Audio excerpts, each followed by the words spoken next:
कटवाण लगे न वाह।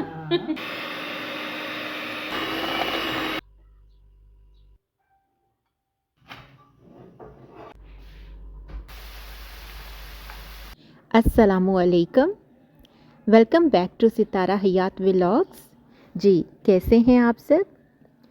दुआ है कि अल्लाह के फजलो करम से आप सब खैरियत से हों और जी मैं भी अल्लाह का शुक्र है कि खैरियत से हूँ। और आज बनने जा रहा है बहुत ही स्पेशल बर्थडे केक। और केक मैं किसके लिए बना रही हूँ ये मैं अभी आपको आगे चलकर बताती हूँ। तो सबसे पहले जी मैंने 3 अदद अंडे जो हैं वो एक बॉल में निकाल लिए हैं। साथ में 1 कप चीनी ले ली है जिससे मैं 3 एपिसोड्स में बीच में शामिल करूँगी। तो पहले मैंने थोड़ी सी शामिल की है, बीटर को सेट कर लिया है और अब मैं इसको बीट करना शुरू कर रही हूँ। तो 1 कप चीनी को मैंने 3 बारियों में बीच में थोड़ा थोड़ा करके शामिल किया है। और जब तक ये हमारा मिक्सचर अपना कलर चेंज कर ले और बहुत ही फोमी सा हो जाए तब तक आपने इसको बीट करना है। और आप ये देख सकते हैं कि मिक्सचर ने कलर भी चेंज कर लिया है और ये किस कदर फोमी हो चुका है। तो बस जी अब बीटर हम रोक देंगे और इसमें मैं शामिल करूँगी थोड़ा सा वनीला एसेंस और साथ में 1/3 कप मैंने ऑयल का इस्तेमाल किया है। ऑयल आप कोई भी ले सकते हैं लेकिन मेक श्योर कि उसकी स्मेल अच्छी हो, यानी कोई तेज़ स्मेल ना हो। उसके बाद जी मैंने इसमें 1 कप के करीब मैंने इसमें मैदा शामिल कर दिया है छान के और 1 टीस्पून मैंने इसमें बेकिंग पाउडर का यूज़ किया है। बस जी सारे मिक्सचर को हिला लेना है और 10 सेकंड तक इसको हमने दोबारा बीट कर लेना है। ओवर बीट नहीं करना और ना इसको ओवर मिक्स करना है क्योंकि ऐसे में हमारा ये मिक्सचर जो इतना राइज़ हो चुका है ये बैठ जाएगा। तो बस जी मैंने यहाँ पर जो है वो मोल्ड के अंदर एक बटर पेपर लगा लिया है और उसको भी अच्छे से ग्रीस कर लिया है। इस मिक्सचर को हम अच्छे से जो है वो बीच में अच्छे से इसको डाल देंगे, पोर कर देंगे और ये देखें ये मिक्सचर इतना थिक होना चाहिए। तो ये हमारे केक के लिए एक बेहतरीन सा मिक्सचर बन चुका है। थोड़े से एयर बबल्स थे वो आप निकाल लें। तो यहाँ जी इसको प्री हीटेड देच का जो मैंने 10 मिनट पहले जो है वो मीडियम टू लो फ्लेम पर रख दिया था और उसमें स्टैंड रखा हुआ था, उसमें मैंने इसको रख दिया है। और यहाँ पर मैं अब फ्रॉस्टिंग तैयार करने लगी हूँ। इसके लिए ये मैंने विपी विप की थोड़ी सी जो है ये विपिंग क्रीम ले ली है और ये आप देखेंगे कि ये थोड़ी सी इस्तेमाल होती है और फिर उसके बाद जब आप इसे बीट करते हैं तो ये बहुत ज़्यादा हो जाती है। अच्छा, आज मैं आपसे एक बात शेयर करती हूँ। मुझे बेकिंग का बहुत शौक़ है तो मैं बेकिंग करती हूँ, लेकिन ज़ाहिर है कि जब भी आप कोई नई चीज़ ट्राई करते हैं तो पहली दफ़ा ज़रूरी नहीं कि वो बहुत ही परफेक्ट बने। तो ज़ाहिर है हम लोग हाउसवाइफ हैं, कोई शेफ़ तो है नहीं। तो मैं जब मुझे केक बनाने का बहुत शौक़ था और मैं केक बनाती हूँ विदाउट अवन, यानी अवन मेरे पास नहीं है तो मैं इसको देचके में ही बना लेती हूँ। तो पहले जब केक ख़राब हो जाता था तो मैं बहुत ज़्यादा डिसहार्ट हो जाती थी। लेकिन कहते हैं ना कि practice makes the man perfect. तो जैसे-जैसे मैं प्रैक्टिस करती गई मुझे जो है वो बहुत सारी अंदाज़े होते गए चीज़ों के और अब जो है अल्लाह का शुक्र है कि केक जो है वो होममेड मुझसे बहुत अच्छा बन जाता है। यानी कि इस हिसाब से अच्छा बन जाता है कि सबको बहुत पसंद आता है और आप बाज़ार की चीज़ लेने से बच जाते हैं। तो घर पर ही मैं बर्थडे केक रेडी कर लेती हूँ। तो यहाँ जी मैंने जो फ्रॉस्टिंग तैयार की थी वो मैंने केक के ऊपर लगा दी है। तकरीबन 45 मिनट्स के बाद मैंने केक को देचके में से निकाल लिया था और उसके ऊपर से मैंने जो बटर पेपर था उसको रिमूव किया। थोड़ी देर इसको ठंडा होने दिया और उसके बाद फ्रॉस्टिंग इस पर लगा दी। और ये मैंने जी थोड़ी सी मेरे पास क्रेव की चॉकलेट थी जिसको मैंने नाइफ़ की मदद से थोड़ी सी इसको पाउडर सा बनाकर इसके ऊपर स्प्रिंकल कर दिया है। और ये जो चॉकलेट्स हैं ये मैंने इधर गाँव से ही मंगवा ली और हाफ़ करके मैंने ऊपर लगा दी। थोड़ा सा मेरे पास क्रेव का ही पड़ा हुआ था टॉपिंग, ये चॉकलेट टॉपिंग थी, तो इसको भी मैंने, ये जो आपको दरमियान में लाइंस नज़र आ रही हैं, ये मैंने इससे बना दी। तो ये हमारा डिज़ाइन बन गया है बड़ा अच्छा सा।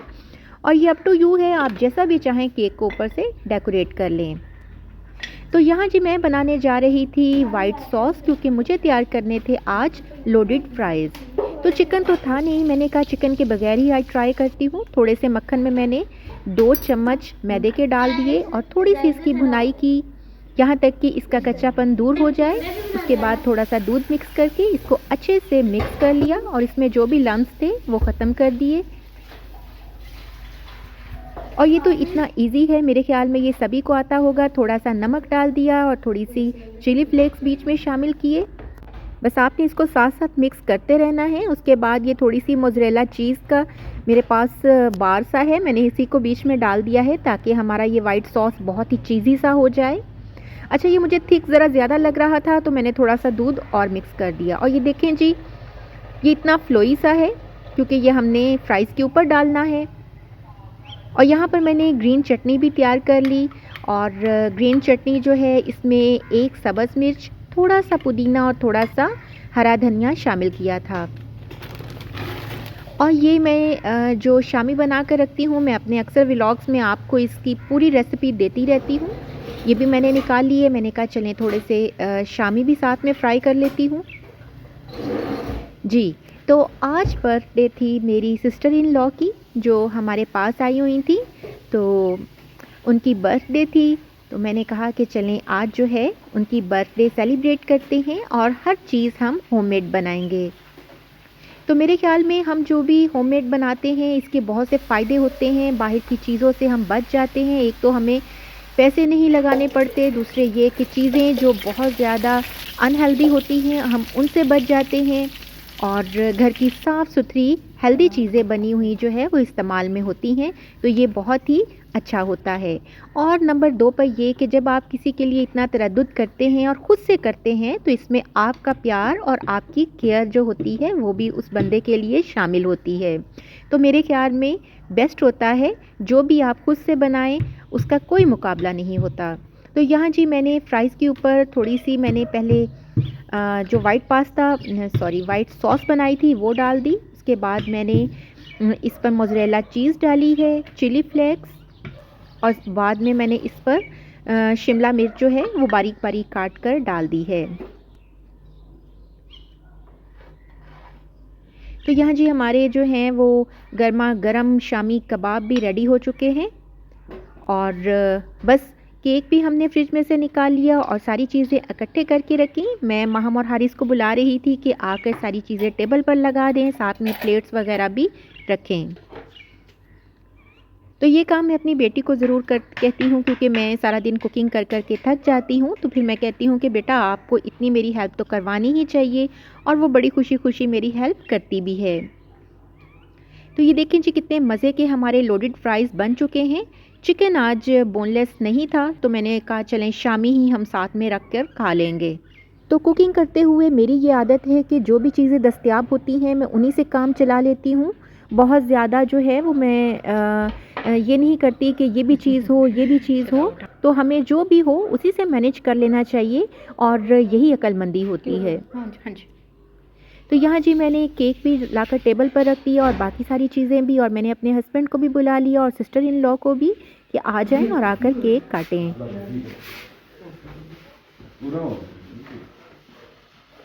कटवान लगन वाह।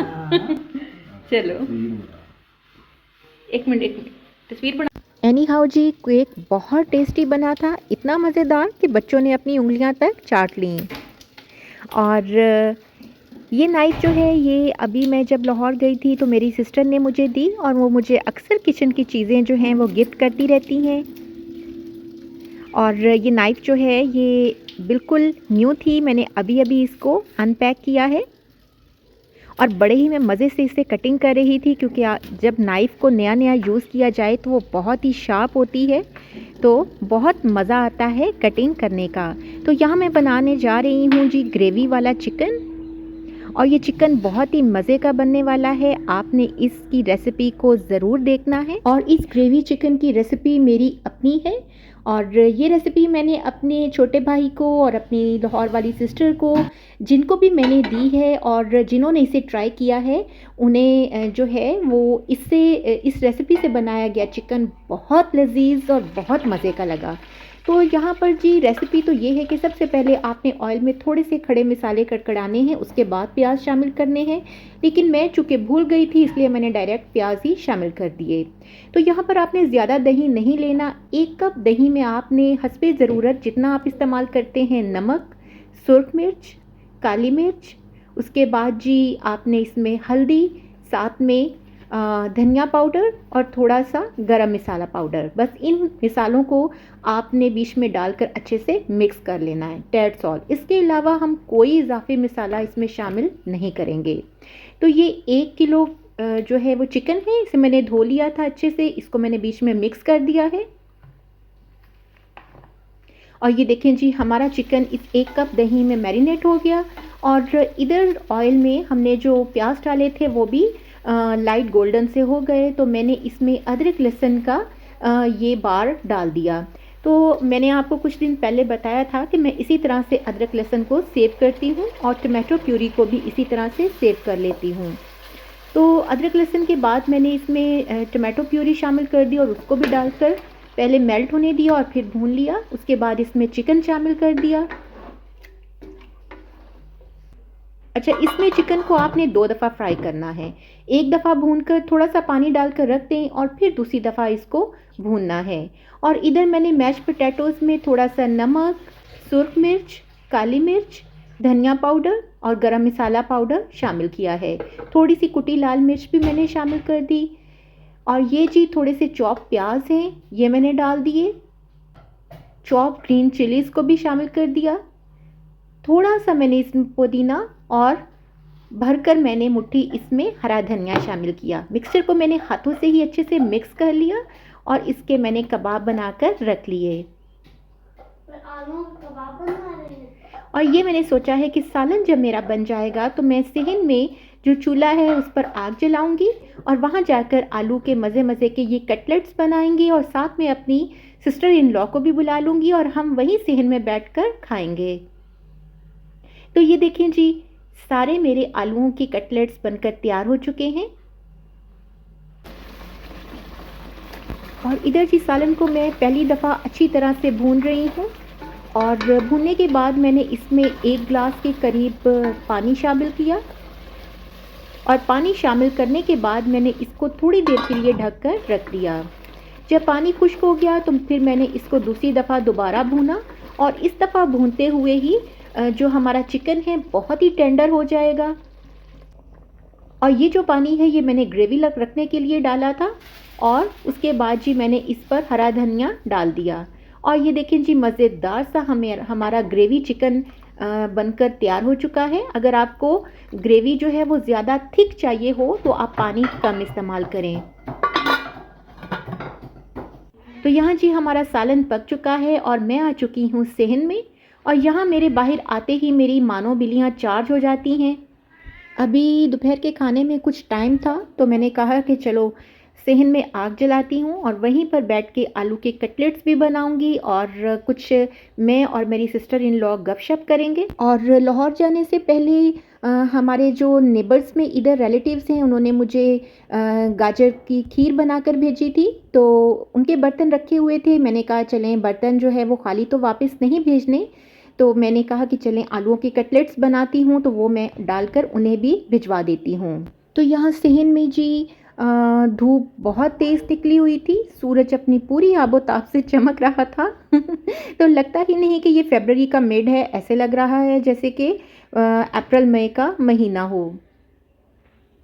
तो बहरहाल जी मैंने धूप में ही चूल्हे में आग जलाई और अच्छी सी वीडियो बनाई, लेकिन जो है वो चूँकि मेरा मोबाइल ओवर हीट हो गया तो वो सारी वीडियोस कट गई। मैंने बहुत मज़े की चटनी बनाई, फिर मैंने अंडे में डिप करके ये कटलेट्स बनाए, लेकिन वो वीडियो मेरी सारी कट गई। तो आपको पता है कि इस किस्म के मोए मोए जो हैं वो हो ही जाते हैं। तो कटलेट्स बना के पहले मैंने अपने हमसाए में भिजवा दिए, फिर उसके बाद मैंने अपनी जो सिस्टर इन लॉ हैं उनको मैंने गर्मा गर्म डाल के दिए, साथ में रायता। और फिर मेरे पास जो मेड बच्चियाँ हैं उन्हें मैंने दिया, और एंड में मैंने अपने लिए निकाले। और चारपाई पर मैंने दरख्त के नीचे ठंडी हवा चल रही थी, वहाँ बैठकर खाए। एनी हाउ वीडियो मैंने जैसे तैसे करके बना ली। और आज का व्लॉग यहीं तक।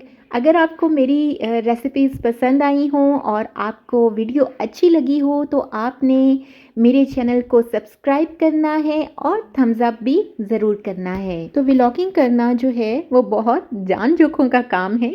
मेरी जो बहनें व्लॉगिंग करती हैं वो इस चीज़ को समझती होंगी। तो अच्छा सा कमेंट भी किया करें और थम्स अप भी ज़रूर किया करें, ये ज़रूरी होता है, हम इनकरेज हो जाते हैं। ठीक है जी, इंशाल्लाह फिर मिलते हैं किसी अच्छी सी नई वीडियो के साथ। अपना बहुत सा ख्याल रखिएगा और दुआओं में हमें भी याद रखिएगा। अल्लाह हाफिज़।